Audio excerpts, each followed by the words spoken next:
Hi, I'm DSD. I'm here with Nigel Farage, MEP, leader of the UK Independence Party, interviewing for the Tangled Web website. This is a first for us. As far as I'm aware, we've never actually had video, and certainly not of an actual bona fide party leader on the site. Plenty of readers posted questions in, so we're going to try and get through them as quickly as we can. Thanks very much. Right, Nigel. The paramount question I would think on most people's lips, and one that was put very succinctly by one of our readers, is he'd like to know whether or not, if the Constitution, or the mini-treaty as they're preferring to call it, is signed off at the ICG shortly, Europe would then be regarded as a nation-state in its own right, and we would simply be a province. Yes. Do you know why? They've dropped the word Constitution, but one thing they've kept absolutely clear is legal personality. Now, people, companies and countries have legal personality. There's absolutely no question that once this, as they're calling it, reform treaty, if it becomes ratified, if the EU has legal personality, it has the ability and the power to sign treaties, to act on the world stage, it will be a state. Fair enough. Next one is from somebody who wants to be remembered to you, our site owner David Barnes, who says you met while you were campaigning for UKUP in Ulster. I did, that's right. And he would like to know how many seats UKIP's realistically targeting at the next general election, and how do you think the number, whatever it may be, if you translate it to Westminster arithmetic, would have a real effect? My answer is this, that in exactly 100 weeks from now, we have a European election, fought on a PR system, when the European question necessarily has to be at the top of the agenda. My ambition is for UKIP to come out of those European elections as the biggest party in the United Kingdom. I know people say, oh, that's a big call, a big ask. I believe we can do it. If we do that, and then there's a general election shortly afterwards, who's to say? I'm not going to sit here right now and make predictions under a first-past-the-post electoral system of what we will or won't do at the next general election. That's out of my control. But what I'm going to do, I'm going to get this party ready to fight elections at all levels, and the absolute target date are those European elections in 2009, where we really can, I believe, get something in terms of numbers of votes and seats that is truly historic and that will change British politics. Excellent. The next question is also from David. These Ulstermen are keen on politics, you know. Well, yeah, this particular Ulsterman is very keen on this particular issue. Do you support devolved government in Northern Ireland containing, as it does, IRA terrorists? I find the whole peace process, so-called, in Northern Ireland, loathsome. Utterly and entirely loathsome. I think to have released back into the community over 400 convicted murderers, some of whom serve sentences as short as 18 months. That's not what I call a peace process. That's what I call surrender to the wrong ones, you know, both on the Protestant and the Catholic side, and so I'm sickened by the whole thing. I'm very surprised that Paisley has been prepared to go into government with Sinn Féin IRA. I really am very, very surprised at that. However, on the bigger question of devolved government, do I support devolved government? Yes.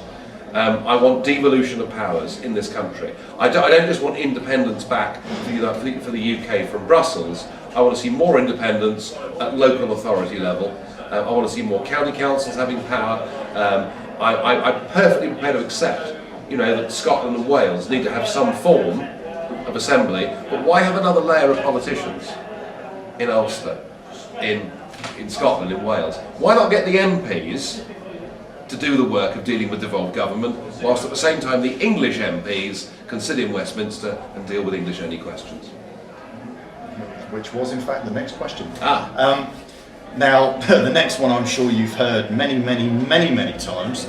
It's one that I happen to know I'm at odds with your particular view on. Yep. The question is, why do UKIP contest seats held even by Eurosceptic Tory MPs? And the person quoted here is Bill Cash.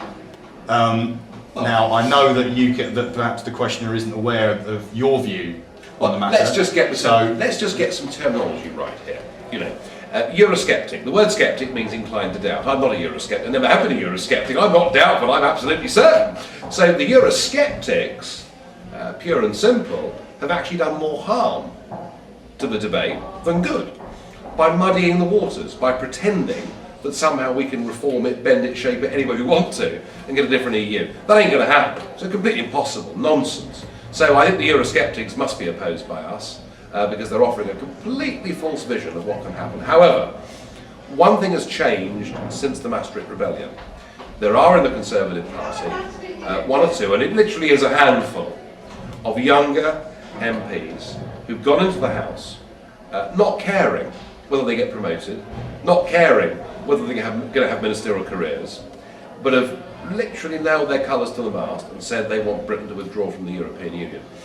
There's some in the old Labour movement that are saying the same thing. Now, should UKIP oppose those people? Well, ask yourself a question. Is our cause of winning back national independence better served by having those voices in Westminster or not having those voices in Westminster? I think it's the ultimate sanity test for anyone that supports UKIP, for anyone that wants Britain to become an independent, proud, self-governing nation again. And so what I have said is that in the case of 8 or 9 of them that have actually got some guts and are prepared to stand up and freely to campaign for this country to get its independence back, then we should have a coalition with those people and we should support them. Okay, fair enough.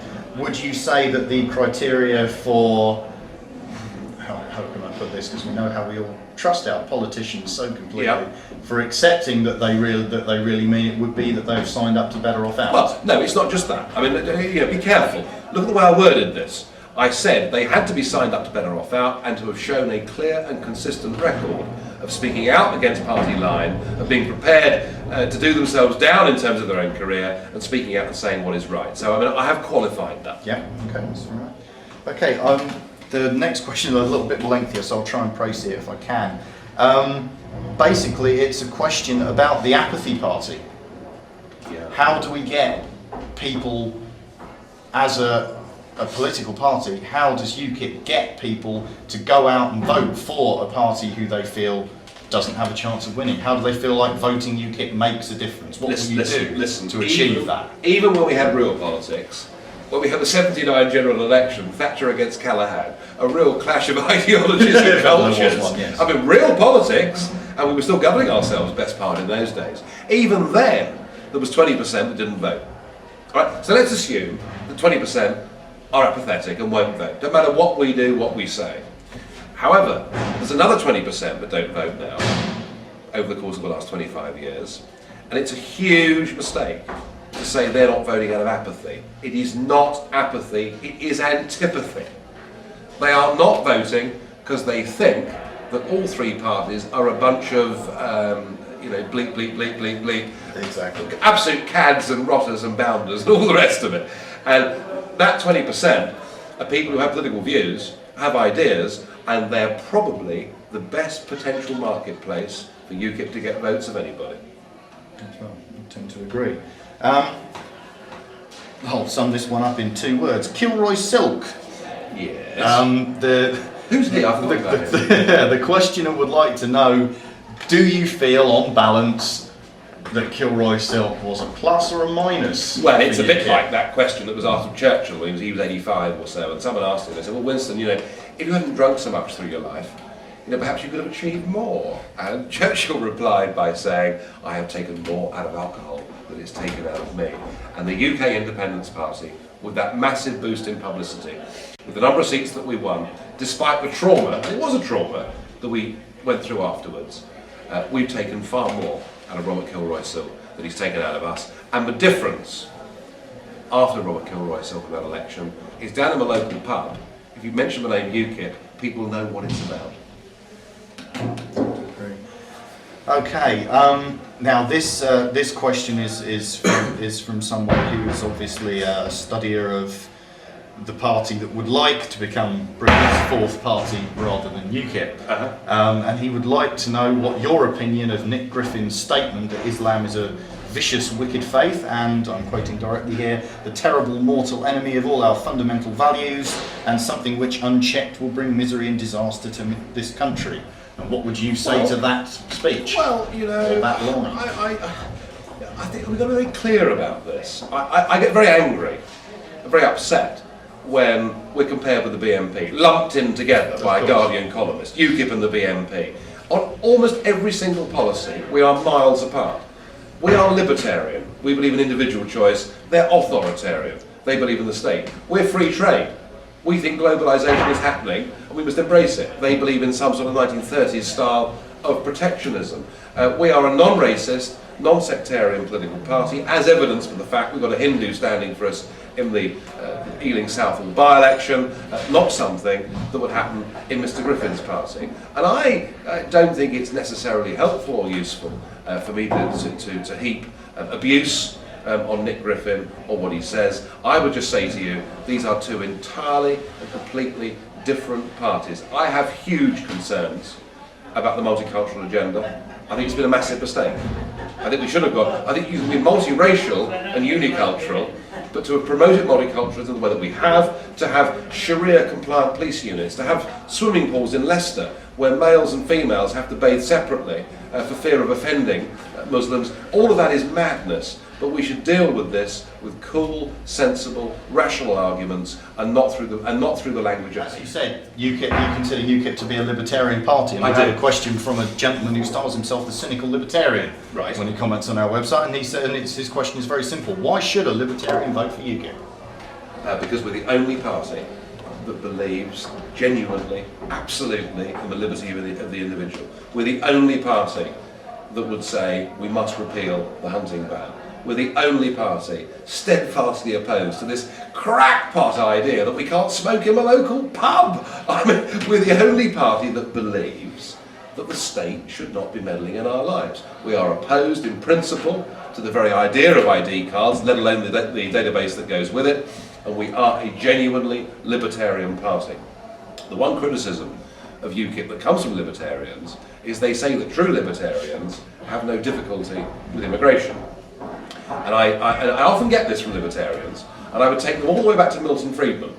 Milton Friedman said there is no problem with uncontrolled immigration provided there's no welfare state.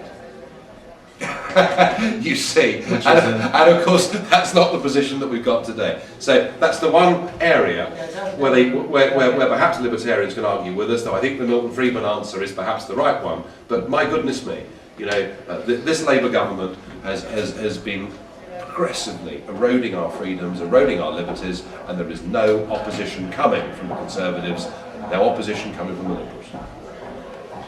Well, it leads on to another question here, something that I picked up on just this morning, in fact. The Health and Safety Executive has been caught out handing out leaflets encouraging workers to come, as they call it, job fairs at source in places like the Ukraine and Russia, who aren't under EU immigration agreements and open borders, yet they've been caught out encouraging people to come here and detailing out the benefits, etc., which they can receive if they do. And what would be your view of an undertaking like that? Not particularly positive. What do you want me to say? It's just unbelievable. Listen, all countries have always had a fifth column, an enemy within, and it's pretty clear with this department that we've still got some of them. It's absolutely mad. Do you know, it's extraordinary. I mean, we have now got about 5 million people on different types of benefit in the United Kingdom. We're encouraging mass immigration, and we have a taxation system that encourages many who are on benefit to stay on benefit. And we've got to start dealing with this. We've got to start dealing with this. A, having proper border controls, and having a proper work permit scheme for foreign workers. No problem with foreign workers coming here, but let's control it and know who they are and time limit it and have it on demand. And let's, for goodness sake, get people who are on benefit incentivised to get off benefit by a tax system that doesn't tax people at marginal rates that are absolutely crazy. Well, let's talk about economics and tax policy now. I've read UKIP's tax policy, and I would say it can be summed up in 2 words: flat tax. Absolutely. Well, yeah, I mean, flat tax and simple tax. We now have the most complicated tax system in the world. Hardly anybody in Britain, employer or employee, understands how the tax credit system works. The whole thing is bedeviled with complexity. Even the current argument going on about the private equity funds in the city is all because of a massively complicated tax system.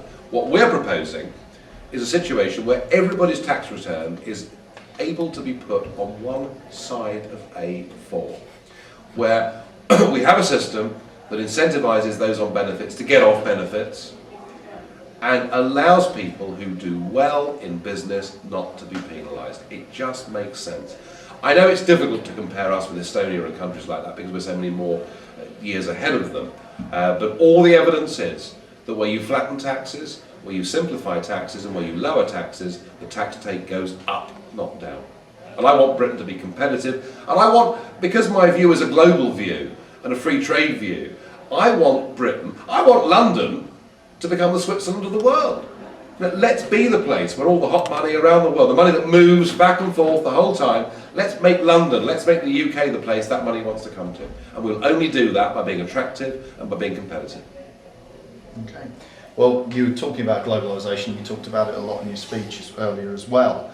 Now we have a question from somebody who is very sceptical about Britain's ability to economically and safely economically leave the EU, and she would like to know, would you think we would have to leave the single market were we to leave the EU? Do you feel that the EU would, if you like, try to impose punitive measures on Britain? Come on. They sell us far more than we sell them. I mean, Britain is now France and Germany's biggest export market in the world. Economically, they need us far more than we need them. And the very idea that because we say no to political union, that the boss of Mercedes would say, well, if that's the case, we won't sell our cars in Britain, will we? I mean, come on, grow up. Trade is trade.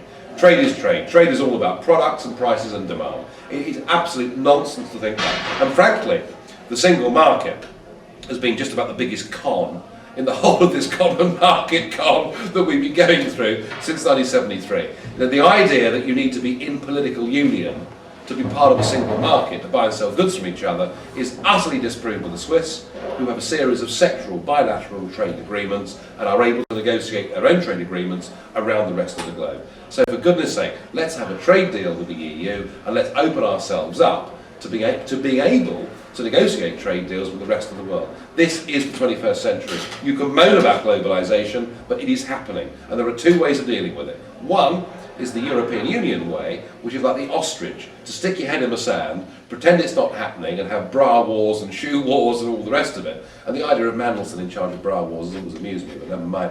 Or you can accept that it's happening and say, right, how do we adapt, how do we go with it? And one of the reasons that the UK has been successful over the years is we've always had a global reach, a global perspective, and we've always shifted, we've always adapted, we've always moved. I worked in the City of London for 20 years before doing this sort of job. And the thing about the city that I always loved, was it combined, I think, what's best about this country. It had its traditions, had its institutions, had its pride and its history, but at the same time was flexible, adaptable, modern, and developed products that its customers wanted. That is what the United Kingdom has got to be, if we want to be a truly successful nation in a modern global village. Okay. How do you feel about the set timetable for troop withdrawal from Iraq? Do you think Iraq has a viable future as a nation state? No. No, I don't. Let's just remember what Iraq is. Iraq was drawn on a map, with a compass and a protractor by the Tory MP for Hull, Sir Mark Sykes. Okay? So that is the exact history of how Iraq came into being. And however ghastly Saddam Hussein may have been, he at least had the advantage of leading a secular government. And what we have done by going into Iraq is to engage in a war that was never in our own national interest, and very likely will lead to something that may go on for 5, 10, 15, 20, 30 years, who knows, years before there is a solution. I cannot believe that after Saddam's Iraq has gone, there is any way we'll have anything other than a three-state solution. And because I believe that, I just don't believe that Britain and America's continued presence there is doing any good at all. Well, the last question then, with something slightly from left field. We have an American reader who would like to know your view of the special relationship. Listen, I've worked for American companies. I think there are many things that Britain and America have done in the past that we should celebrate and be enormously proud of. If we hadn't done them, I doubt we'd be sitting here now having this interview. However, at the point about good friendships and good relationships is it doesn't mean you have to accept that what one side says to you the whole time is necessarily right. And I want us to be a constructive critic and friend of the United States of America.